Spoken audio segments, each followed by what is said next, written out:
Hello everyone, welcome to another episode of Cook with Brooke, the cooking show that has no food.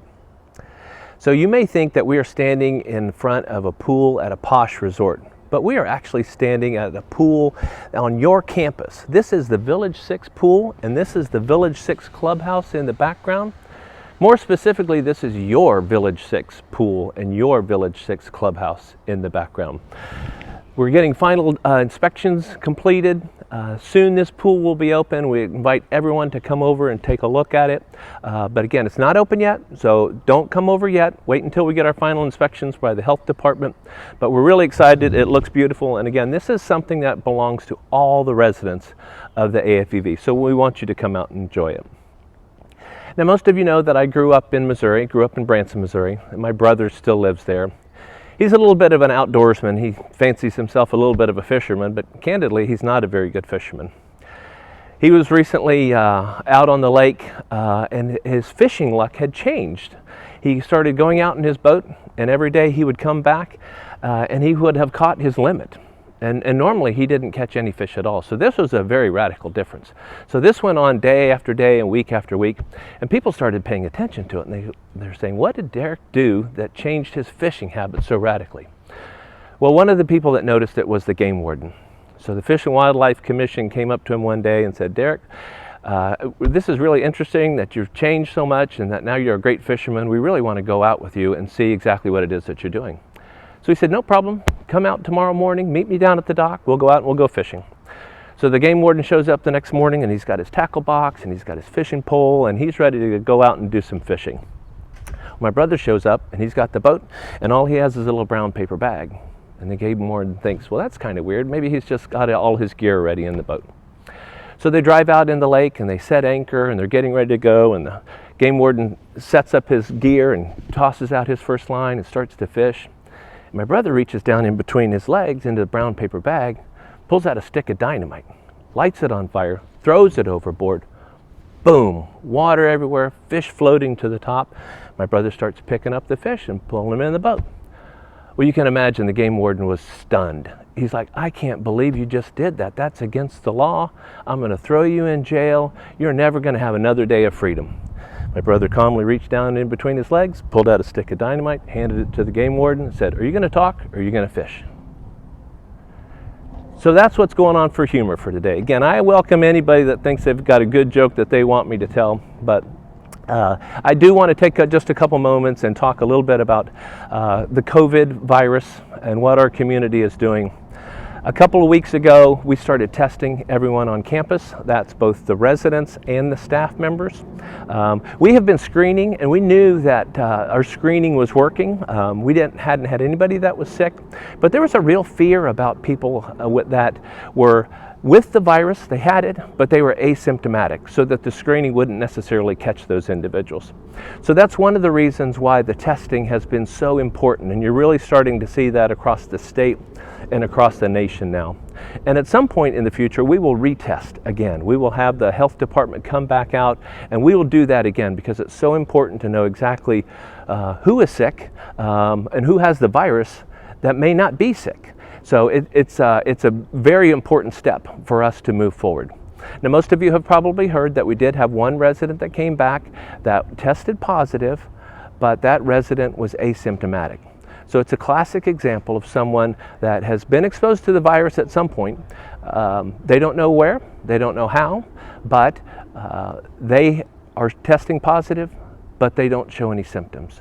So that resident has been quarantined, and as a matter of fact, that resident has already gone through that quarantine period. Although it is a little bit alarming when you hear that, oh, someone has tested positive on the campus, the reality is that we should expect that.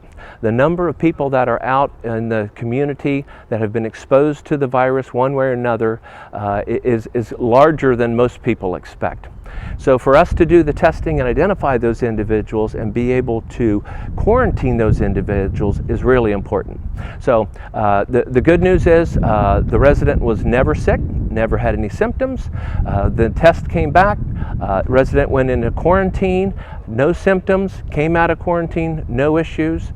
So that's the best possible news for us, is that we identified somebody who potentially could have been spreading it, and we were able to isolate that individual and prevent that spread. So we also want to make sure that we don't lose the lesson here that we have to be careful.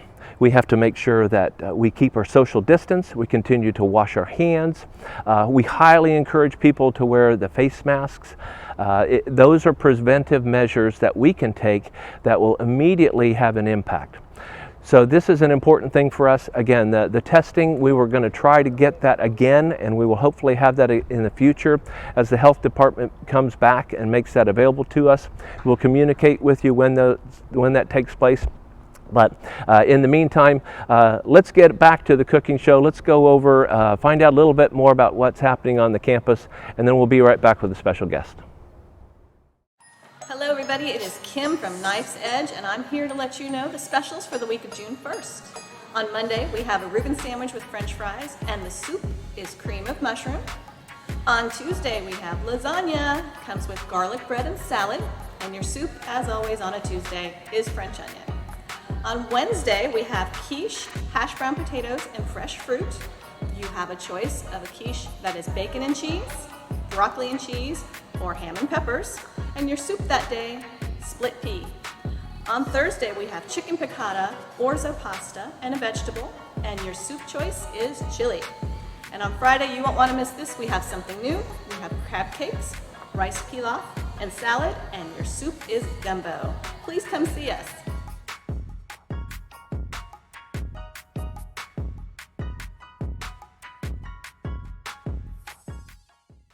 Welcome back. Today we have a special guest with us. We have Mr. Shawn Truax, our Director of Maintenance for the Air Force Enlisted Village. And he's going to share a little bit about what happens around the campus when we have a hurricane that's approaching. So Shawn, welcome. Tell us a little bit about what you and your maintenance team do when a storm is coming. Yes, sir, Mr. Brooke. Well, anyone that's been associated with the Air Force know that we love checklists, and AFEV is no different. Maintenance specifically, we check out our chainsaws, our generators, to make sure that they're working properly and also topped off on fuel. Then we check out make sure our inventory is proper, whether it be sandbags, plywood, tape, rope, and tarps. So if I'm a new resident and I've just moved down here and I've never been through a hurricane before, what are some of the things I should be thinking about as an individual coming into this uncertain time? It's a great question, sir. You need to have a plan.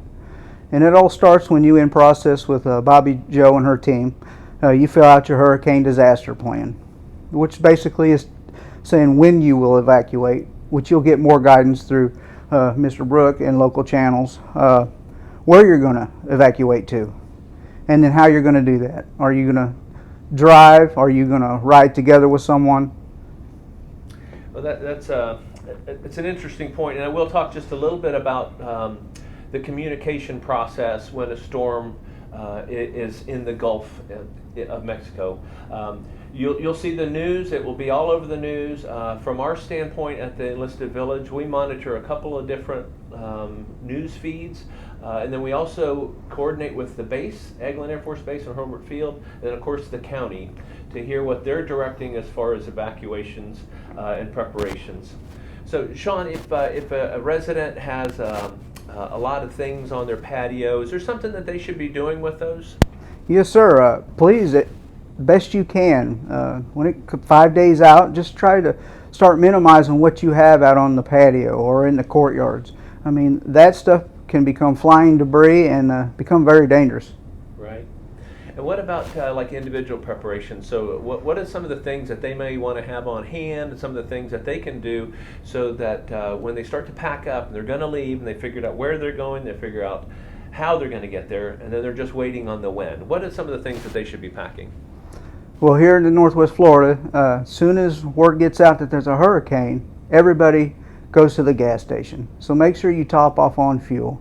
Make sure you have the essentials. You got your water, your food, Make sure you have 30 days supply of medication and oxygen. Make sure you have all your important paperwork as well.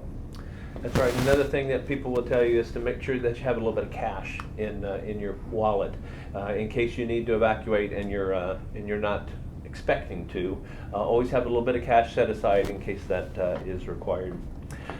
We've seen some incredible storms over the last few years.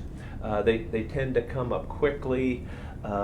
In your experience, is there anything in particular that you would share, having lived in this area for such a long time, just as a tip for somebody that maybe hasn't ever been in a storm or through a hurricane season?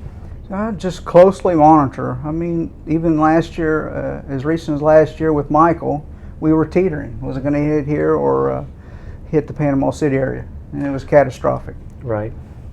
And so from a planning standpoint, the key is to know where you're going to go, know how you're going to get there, make sure that you pay attention so that you know when that you need to leave. Anything else that you'd want to add in for the folks?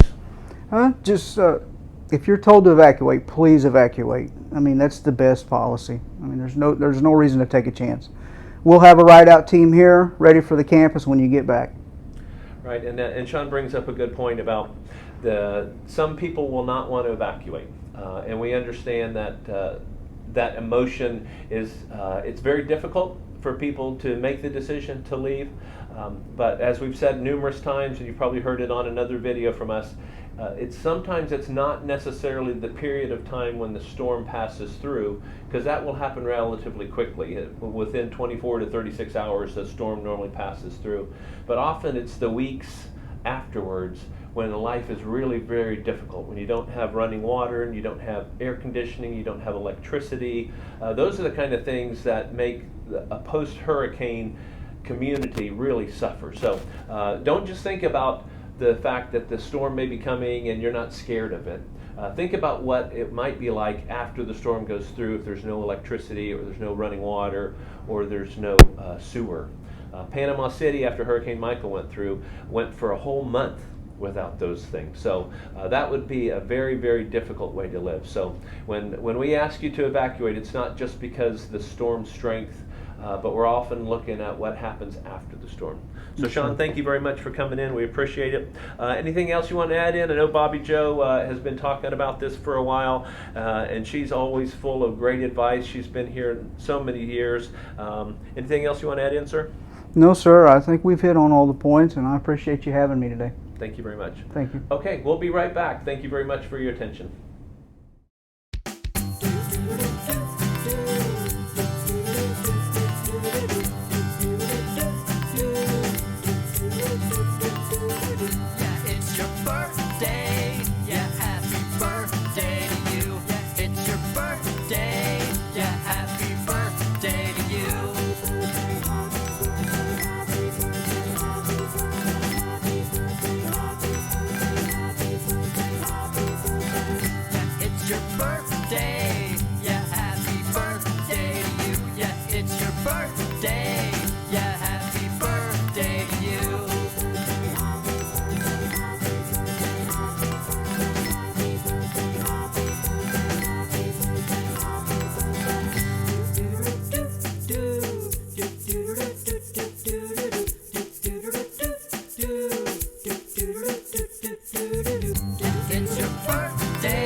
Well, thank you again for tuning in for another episode of Cook with Brooke, the cooking show that has no food. Hopefully this has been informative, perhaps a little bit entertaining. We look forward to having you watch another show with us. Next week, we are going to have the cameras turned around. We are going to have the marketing and development team in front of the camera instead of behind the camera. So it'll be a surprise and it'll be fun, but you're going to hear a little bit about what's happening at the AFEV from the marketing and development standpoint. So until then, thank you for watching. Let us know if you have any questions or concerns. God bless you all. Have a great day.